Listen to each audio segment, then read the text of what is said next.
حدیث نمبر 25 عن بريدة بن الحصيب الأسلمي رضي الله عنه قال قال رسول الله صلى الله عليه وسلم العهد الذي بيننا وبينهم الصلاة فمن تركها فقد كفر۔ جامع ترمذی حدیث نمبر 2621 اور سنن ابن ماجہ حدیث نمبر 1079۔ امام ترمذی رحمہ اللہ نے فرمایا یہ حدیث حسن صحیح غریب ہے، اور علامہ البانی رحمہ اللہ نے اسے صحیح قرار دیا ہے۔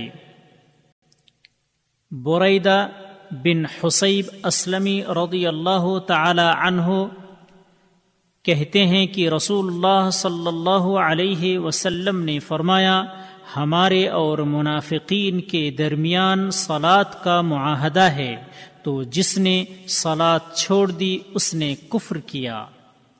فوائد: نمبر 1، اسلام یہ تعین کرتا ہے کہ ایک مسلمان اور غیر مسلم کے مابین فرق کرنے والی ظاہری علامت نماز ہے۔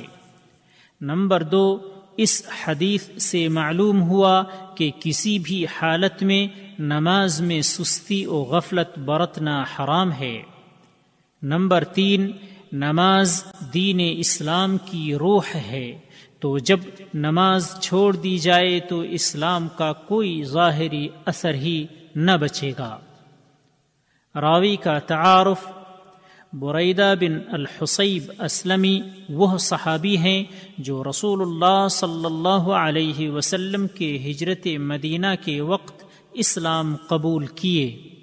ہوا یوں کہ جب اللہ کے رسول صلی اللہ علیہ وسلم سفر ہجرت مدینہ میں ان کی بستی سے گزرے تو یہ اور پوری بستی تقریباً 80 شخص مشرف اسلام ہو گئے، اور اسی وقت آپ صلی اللہ علیہ وسلم نے انہیں عشاء کی نماز پڑھائی۔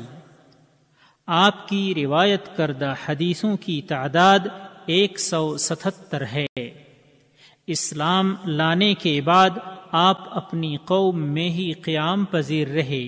غزوہ احد کے بعد اللہ کے رسول صلی اللہ علیہ وسلم کے پاس مدینہ آئے اور آپ کے ساتھ تمام غزوات میں شرکت فرمائی۔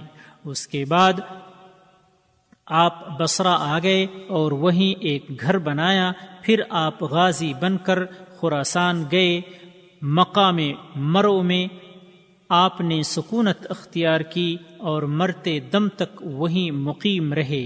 وفات کے بعد آپ کو وہیں دفن بھی کر دیا گیا، اور آپ کی وفات یزید بن معاویہ کے عہد خلافت سن 62 یا 63 ہجری میں ہوئی۔